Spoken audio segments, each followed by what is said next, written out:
तो hello friends. आज हम लोग कौन सा क्वेश्चन करने वाले हैं। आज हम लोग ये देखेंगे कि किसी भी स्टैक में बॉटम में एलिमेंट को कैसे पुश करना है। How to push an element at the bottom of stack. तो लेट्स अज्यूम ये हमारा स्टैक पहले से है और इसमें कुछ एलिमेंट पहले से स्टोर हैं। 1 2 3 4 एंड 5। तो स्टैक कौन सा किस टाइप का डेटा स्ट्रक्चर है? लीफ हो। हमने पहले ही पढ़ा था लीफ हो। जो सबसे लास्ट में इन होगा वो वहीं सबसे पहले आउट होगा। तो अगर अपने लोग इस स्टैक में कोई डेटा पुश भी करेंगे तो वो बॉटम में पुश नहीं होगा। इस एक के नीचे यहाँ पे नहीं पुश होगा, यहाँ पे पुश होगा ऊपर में। और लेट्स अज्यूम अपने लोगों को जीरो पुश करना है, जो भी इंटीजर है जीरो यहाँ पे अपने लोगों ने पुश करा। तो पुश फंक्शन से अपने लेट्स अज्यूम इस स्टैक का नाम है एस। तो एस डॉट पुश करके अपने लोग क्या करेंगे, जीरो को पास कर देंगे। इससे क्या होगा, स्टैक के टॉप पे जीरो पुश हो जाएगा। लेकिन अपने लोगों को टॉप पे पुश नहीं करना है, इस बार ही अपने को बॉटम में यहाँ पे पुश करना है। तो अपने लोगों ने देखा था कि ये स्टैक जो होता है एक बकेट की तरह होता है, और बिना ये ऊपर वाला सामान निकाले अपने लोग कुछ भी नीचे पुश नहीं कर सकते यहाँ पे। तो इससे तो एक बात पता चलता है, इन सारे कैरेक्टर को पहले तो निकालना होगा। ये जो 5 है, 5 को निकालेंगे पहले, देन 4 को निकालेंगे।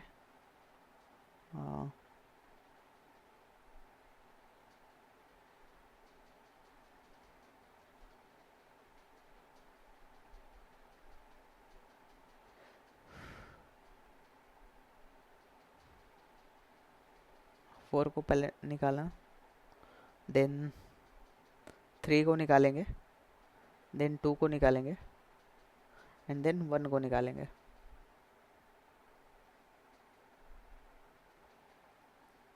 इन सबको बाहर निकालते ही हमारा स्टैक पूरा एम्प्टी हो जाएगा, कुछ ऐसे। और अब जैसे ही अपने लोग को जीरो को पुट करेंगे, ये वाला जीरो को यहाँ से उठा के, तो ये सीधे नीचे आके गिरेगा बॉटम में। तो कुछ कुछ आइडिया लग रहा होगा कि अपने लोगों को कैसे प्रोसीड करना है इस क्वेश्चन को। पहले तो स्टैक को एम्प्टी करना है, देन जो भी वैल्यू है उसको यहाँ पे पुश कर लेना है। तो अब पुश कर कर तो लिया, लेकिन बाकी एलिमेंट का क्या? बाकी एलिमेंट को उसी ऑर्डर में फिर से इसमें पुश करना होगा, है ना। तो हमने जो सबसे लास्ट में किसको निकाला था? 1 को। तो 1 सबसे पहले आएगा, देन 2 आएगा, देन 3 आएगा, देन 4 आएगा, एंड देन 5 आएगा, है ना। तो इसका मतलब क्या है कि हम लोग जो भी एलिमेंट पॉप कर रहे हैं, ये जो भी एलिमेंट हमने पहले निकाला है जीरो को पुश करने के लिए, उसको एक पर्टिकुलर वेरिएबल में स्टोर कराना होगा, ताकि हम लोग बाद में उसको फिर से पुश कर पाएँ। तो अपने लोगों को क्या करना है, पहले तो स्टेप 1 क्या है? स्टेप 1 क्या होने वाला है? पहले तो स्टैक को एम्प्टी करना है।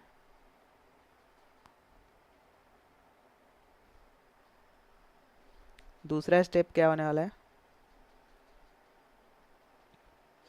कि जो भी स्टैक से डेटा अपने लोग निकाल रहे हैं उसको एक टेम्पररी वेरिएबल में स्टोर कराना होगा। स्टोर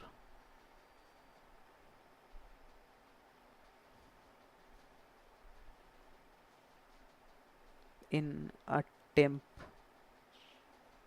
वेरिएबल, ताकि अपने लोग बाद में इसको पुश कर पाए फिर से। और फिर तीसरा स्टेप क्या होने वाला है, जो भी एलिमेंट को, जो भी वैल्यू को पुश करना है बॉटम में, उसको अब स्टैक हमारा एम्प्टी हो चुका होगा इतना करने से स्टेप 2 तक। तो तीसरा स्टेप में क्या करेंगे अपने लोग, उस वैल्यू को पुश कर देंगे जो अपने लोगों को पुश करना है बॉटम में। Push the given value at bottom. और हमारा फिर फाइनल स्टेप क्या होने वाला है, स्टेप 4। जो भी एलिमेंट हमने टेम्प वेरिएबल में स्टोर कराया है, जो भी स्टेप 2 में, अब उनको फिर से उसी ऑर्डर में पुश करना है।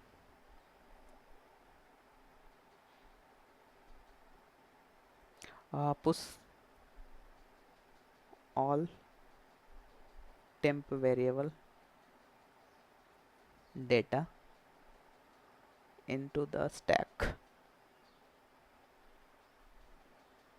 तो ये एक्चुअली में 4 स्टेप को फॉलो करना है अपने लोगों को। तो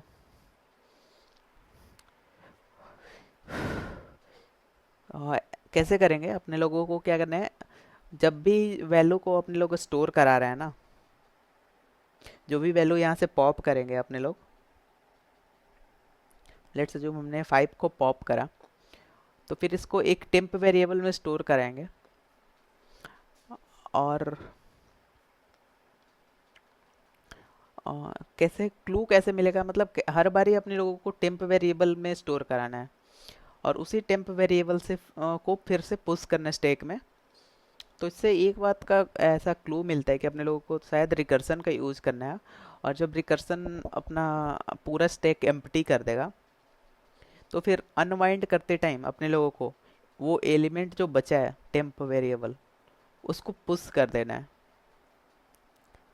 तो अ, ऐसा करते हैं, एक बार रिकर्सन का यहाँ पे मैं लिख के दिखाता हूँ कोड। हमने पुश पुश करना है अपने लोगों को बॉटम में। तो फंक्शन का टाइप होगा void और उसका नाम रख देते हैं पुश एट बॉटम। और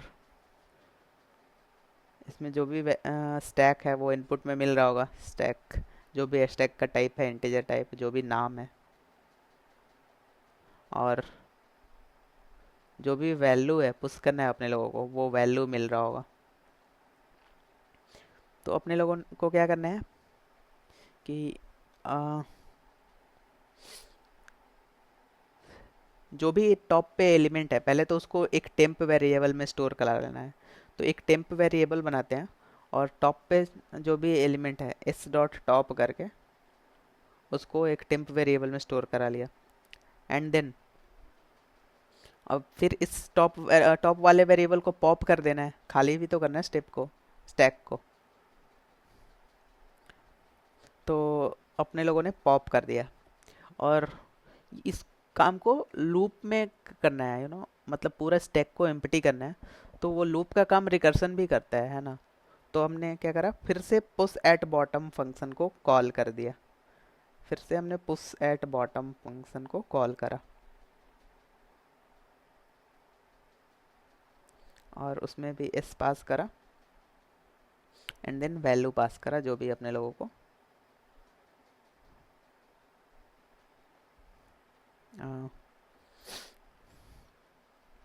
वैल्यू जो भी पुश करना है। तो इतना काम हो गया। और ये बेस केस क्या होने वाला है अपना रिकर्सन का, कब तक ये push at bottom function call होते रहेगा, कब तक ये पॉप करते रहेगा एलिमेंट को, जब तक हमारा स्टैक एम्प्टी नहीं हो जाता है। तो यहाँ पे थोड़ा सा स्पेस क्रिएट करते हैं। अ,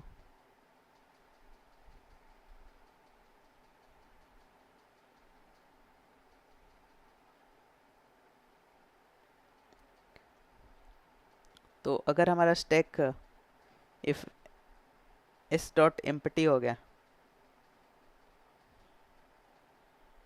तो क्या करना है, अब स्टैक हमारा एम्प्टी हो चुका है। तो अब अपने लोगों को ये स्टेप 3 फॉलो करना है। कि जो भी वैल्यू अपने लोगों को मिल रहा है, अब स्टैक एम्प्टी हो चुका है, अब वैल्यू अगर अपने लोग स्टैक के अंदर पुश करेंगे तो डायरेक्ट बॉटम में जाके पुश हो जाएगा, है ना। तो अब अपने लोग स्टेप 3 को यहाँ पे फॉलो कर सकते हैं। तो हमने क्या करा, अगर स्टैक हमारा एम्प्टी है तो क्या करना है, इस डॉट पुश जो भी वैल्यू है अपना, एंड इतना करके क्या करना है, रिटर्न कर जाना है, रिटर्न।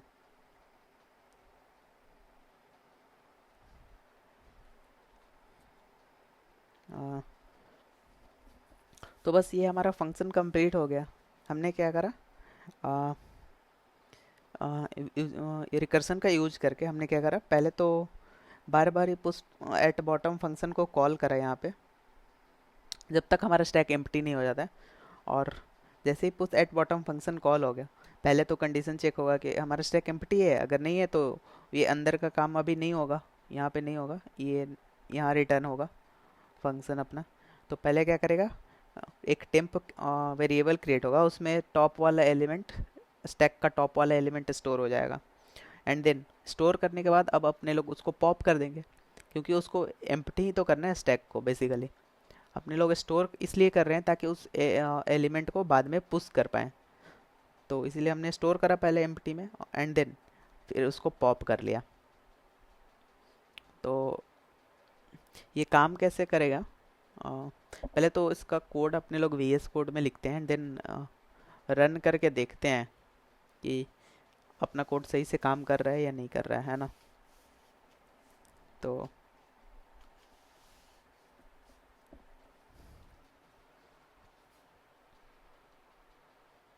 हमने क्या करा, एक stack dot C P P file बनाया है और इसको हमने ओपन करा यूजिंग टर्मिनल।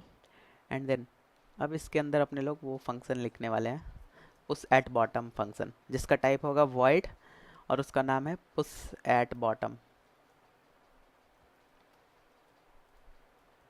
और ये क्या इनपुट ले रहा होगा, एक स्टैक इनपुट ले रहा होगा आई एन टी, जिसका टाइप होगा आई एन टी और नाम होगा एस, और एक वैल्यू जो इंटीजर टाइप वैल्यू होगा वो इनपुट ले रहा होगा। और फिर अपने लोग क्या करना है, यहाँ पे अपने लोगों को यहाँ पे कॉमा होने वाला है एक्चुअली, नॉट सेमी कॉलन। तो अब अपने लोग को सबसे पहले क्या करना है, एक इफ़ कंडीशन लिखना है। इफ़ अगर हमारा एस डॉट एम्प्टी हो गया, ये बेस केस है रिकर्सन का बेसिकली, तो फिर क्या करना है, एस डॉट पुश कर देना है जो भी वैल्यू अपने लोगों को मिल रहा है, एंड देन यहीं से रिटर्न कर जाना है। अगर ऐसा एम्प्टी नहीं हुआ तो अभी क्या करेंगे, पहले तो टॉप वाले एलिमेंट को स्टोर करा लेते हैं आई एन टी एक टेम्प वेरिएबल में, S dot top, and then उस टॉप वाले एलिमेंट को पॉप कर देते हैं, एस डॉट पॉप।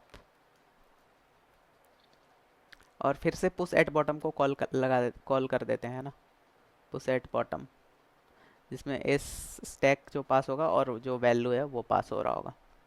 और इस पुश एंड बॉटम फंक्शन को कॉल करने के बाद अपने लोग क्या करेंगे, पुश कर देंगे, एस डॉट पुश कर देंगे जो भी टेम्प में हमने वेरिएबल डेटा को स्टोर कर रखा है। तो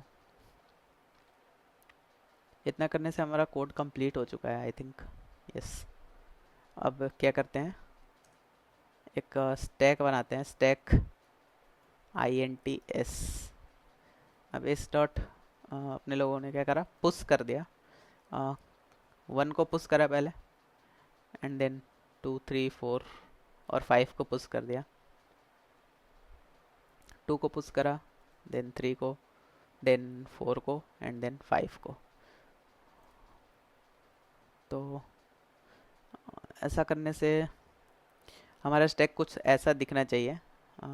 सबसे लास्ट में 5 को पुश करा है तो 5 सबसे पहले होगा, देन 5 के बाद 4, देन 3, देन 2, देन 1, ऐसा स्टैक होगा। अब अपने लोग को ये 5 जो है अभी सबसे टॉप पे है और 1 जो है सबसे बॉटम में है, तो अब अपने लोगों को 0 पुश करना है एट बॉटम में। तो हमने पुश एट बॉटम को कॉल लगाया, पुश एट बॉटम को कॉल लगाया जिसमें हमने स्टैक को पास करा, और जो भी वैल्यू है, वैल्यू कौन सा अपने लोगों को पुश करना है, 0 को, तो हमने 0 को पुश कर दिया। तो इतना करने से अपने लोगों का जो स्टैक होगा उसमें 0 एट द बॉटम में पुश हो जाएगा। तो अब इस स्टैक को प्रिंट कैसे कराएंगे, चेक तो करना पड़ेगा ना कैसे अपने लोग का जो भी वैल्यू है वो स्टैक में पुश हुआ है या नहीं, 0। तो एक वाइल लूप चला देते हैं, इस डॉट, जब तक हमारा एम्प्टी नहीं हो जाता स्टैक, तब तक क्या करेंगे, सी आउट इस डॉट टॉप कर देंगे, एंड देन एक स्पेस क्रिएट कर दे रहे हैं, एंड देन उस वैल्यू को पॉप कर दे रहे हैं, जो प्रिंट हो गया उसको पॉप कर दे रहे हैं, और वाइल लूप चलने के बाद सी आउट करा दे रहे हैं एंड लाइन। तो आउटपुट क्या आना चाहिए, अपने लोगों को आउटपुट आना चाहिए 5 4 3 2 1, एंड देन जो सबसे बॉटम में पुश हुआ है 0, तो ये फाइनल आउटपुट होगा, ऐसा कुछ। ये हमारा कोड है, हाँ।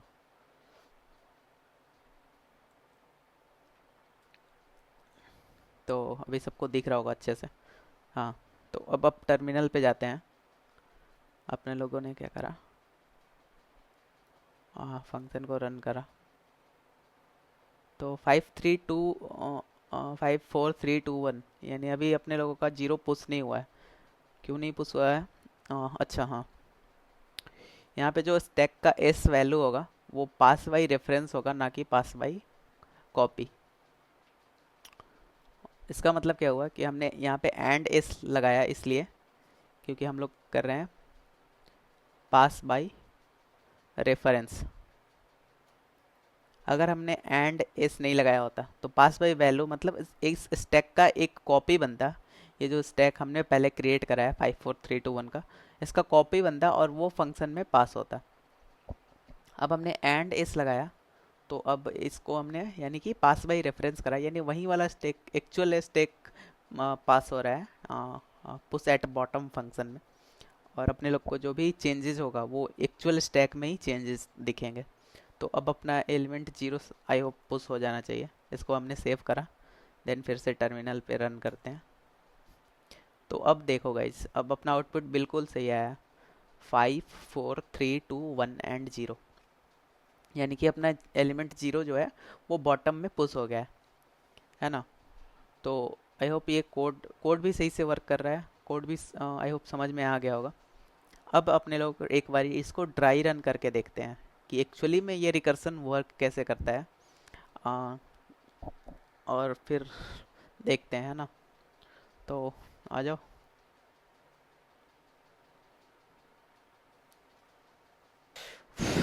तो अब अपने लोग इसको ड्राई रन करेंगे पुश एट बॉटम फंक्शन को,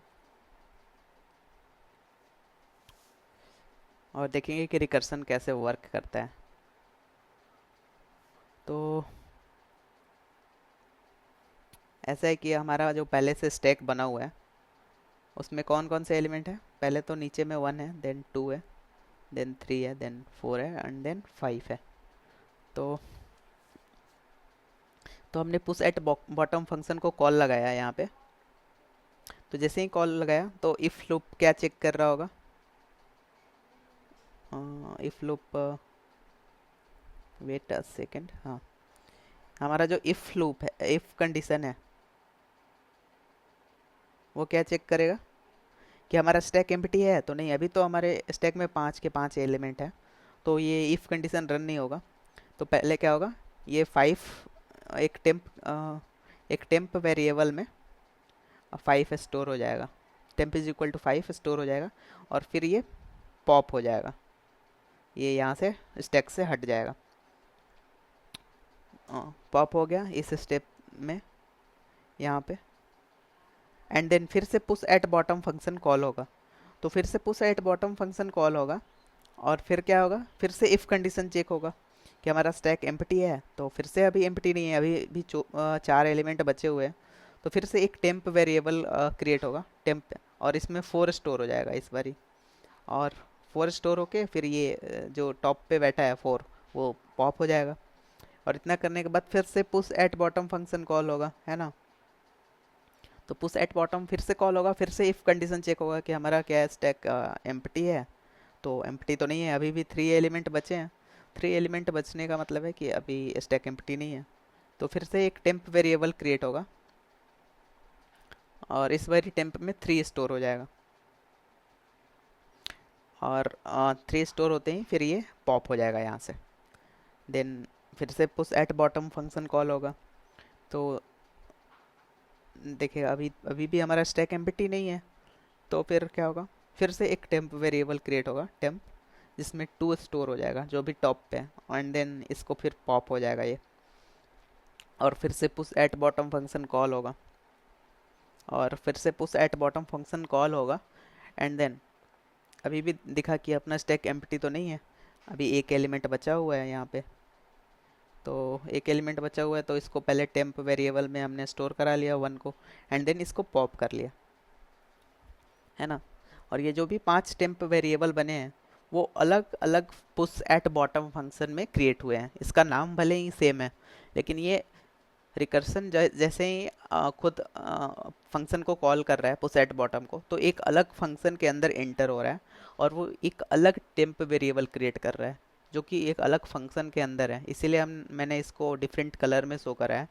ये सारे टेम्प वेरिएबल अलग अलग फंक्शन में एग्जिस्ट कर रहे हैं। तो अब अपने लोग का स्टैक एम्प्टी हो चुका है।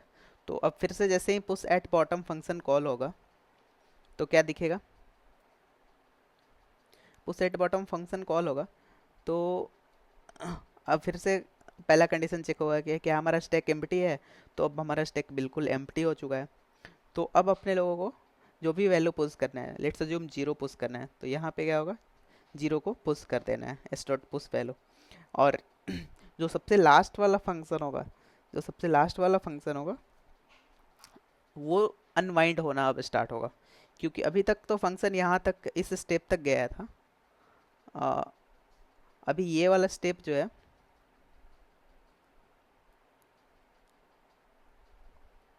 सॉरी हमने कोड तो यहाँ तक लिखा है, इसके बाद अपने लोग एक लाइन लिखना भूल गए हैं यहाँ पे। इसके बाद जो भी होगा एस डॉट पुश कर देंगे अपने लोग, जो भी टेम्प वेरिएबल में हमने वैल्यू को स्टोर करा है उसको पुश कर देंगे। तो अभी तक हमारा कोड कहाँ तक रन कर रहा था, जो भी रिकर्सन हो रहा था हर बारी यहाँ पे जाके और फिर ऊपर चला जा रहा था, फिर ऊपर चला जा रहा था, है ना।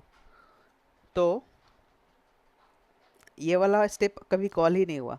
तो अभी हर जैसे जैसे हर रिकर्सन अनवाइंड होगा तो ये स्टेप हर बारी कॉल होगा। तो पहले अनवाइंड होगा इस टेम्प 1 के लिए, क्योंकि ये सबसे लास्ट में कॉल हुआ था।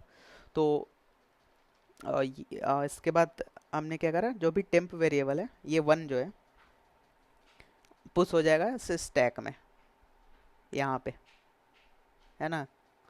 तो देन पुश हो जाएगा और फिर से अपना फंक्शन रिटर्न हो जाएगा, फिर से अपना फंक्शन रिटर्न होगा। देन क्या होगा, अ, फिर से ये वाला वैल्यू अब 2 जो है वो अनवाइंड होके पुश हो जाएगा इस रिकर्सन में, स्टैक में यहाँ पे। देन अपना फिर से ये वाला स्टेप कॉल होगा तीसरा रिकर्सन के लिए। तो ये 3 जो है यहाँ से पुश हट के टेम्प से यहाँ पे पुश हो जाएगा। एंड देन वैसे ही सिमिलर क्या होगा, 4 यहाँ से उठ के यहाँ पे पुश हो जाएगा। देन 5 है यहाँ से उठ के यहाँ पे पुश हो जाएगा।